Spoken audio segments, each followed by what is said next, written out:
When I saw Carl the Cuck and Aid Skrillex protesting Trump, I knew I was witnessing something special. These two were like the Beatles of social justice. They were going to get a huge following, revolutionize the art, and inspire a new generation to do amazing work with their influence. And I was right. You guys remind me of the way they have redefined the world every day. You're fucking a white male! I know. The next generation of amazing Trump protesters is already coming of age, though. This week's example comes from my old stomping grounds, beautiful Portland, Oregon, and the campus of Portland State University. So let's set the stage here. Hate has no place at PSU. I'm sure that will become entirely hypocritical as we proceed. We've got anti-Trump, anti-racist, anti-violence signs. They forgot anti-free speech and free assembly, but hey, it's a long list. The graphic design here is obviously the sum of the collective talent in this group. Somebody over here is holding a size 8 font matrix of intersectional oppression, and all of this, everything in this scene, is punctuated with the exclamation mark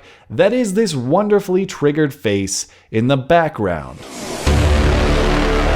So what's the problem these fine young people have come together to solve? I wanted to discuss the fact that you had set up a Trump promotion for this meeting in chalk. Ah, yes, some students dare have a pro-Trump meeting on campus, and worse yet, they are promoting it in chalk, that temporary, easily washable tool of oppression. And so you've taken the perfectly reasonable action of invading the meeting and shutting it down because diversity is important, but no thought diversity. Where's the fucking camera at me? Wait till that camera's not fucking there with all these fucking people. You wanna get fucked up by a fucking faggot? I will fuck you up. Hate has no place at Portland State University. Unless you discuss the wrong political opinion, then we'll fuck you up. But no hate. That's just policy. It's right there in the rules. My family were immigrants. They came here legally. They paid thousands and thousands of dollars. They waited years. I don't see why it's fair to let other people who we have no idea who they are, they could be criminals, they could be anything, just waltz through the country with no sort of repercussion or anything like that. I don't see how it's fair. People of color Trump supporters make me so sad. What's the main knock against Trump? That he's racist, right? Or at least anti-immigrant. What he has made very clear, though, is that he hates Mexicans, he hates Muslims. What could be more racist than listening to this guy give perfectly rational reasons for supporting Trump and then responding with, yeah, but the color of your skin, though? Let's listen again. People of color Trump supporters make me so sad. People of color Trump supporters make me so sad. You haven't listened to his ideas, you haven't considered his ideas, you haven't debated his ideas. All you have done is comment that the color of his skin invalidates his reasoning. Hey, no hate, but based on your skin tone, you should probably have a different political opinion.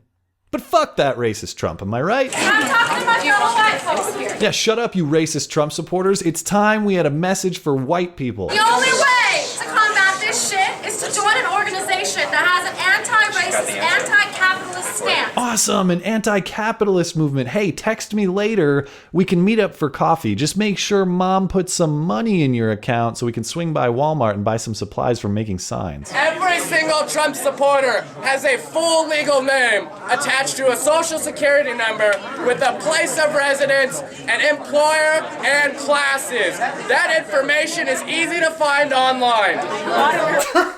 And therefore inconsequential. It's only easy to access that information online if they've voluntarily published it, you moron. If they haven't, you are admitting to breaching security and accessing information you shouldn't be. You're not some hacking force, you're a guy with Google. But that point is moot. This guy is so insulated, so deep in an echo chamber, that he actually thinks outing people for their political opinions will ruin their lives. So disconnected, he thinks he will be admired for advocating the harassment of people with the wrong political opinion. So dense, he doesn't seem to understand the same threat applies directly in reverse to him. This guy here, this scumbag, he's got a name and a social security number, and I know he lives at an apartment somewhere and he works at a place too, and if we had that information, I could post it on a blog and show him. Fucking got him, fucker.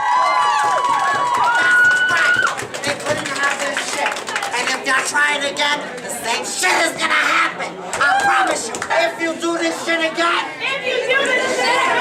we're coming back. We're coming back. Coincidentally enough, she sounds exactly like Fred Armisen's hilarious feminist character from Portlandia. This is no longer a safe space for women. Shame on everybody involved. The same shit is gonna happen. The line between good parody and truth is razor thin. But let's consider what she's saying. If you try this again, the same shit is going to happen. Crudely phrased, but what she means, and what these kids are celebrating, is if you host a meeting at Portland State with the wrong ideas or the wrong opinions, you will be invaded and shut down. Protest is quickly becoming the wrong word for these people. They are disruptors.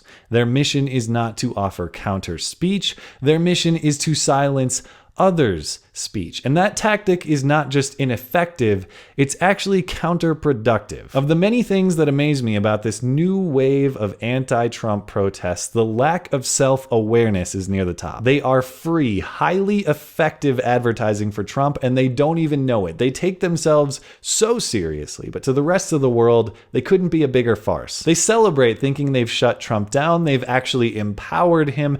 Everything they aim to do results in the opposite effect. So if you do this shit again, we are coming back to watch the show. Unintentional comedy is often the best comedy, and right now, you people are at the pinnacle of the genre. Thanks as always for listening and for supporting this channel. Always appreciate the thoughtful discussion down below, and especially over on Twitter. That is at skag_3. You're always welcome to come hang out and chat in my live stream. That is linked down in the description. Looking forward to it. Okay, bye.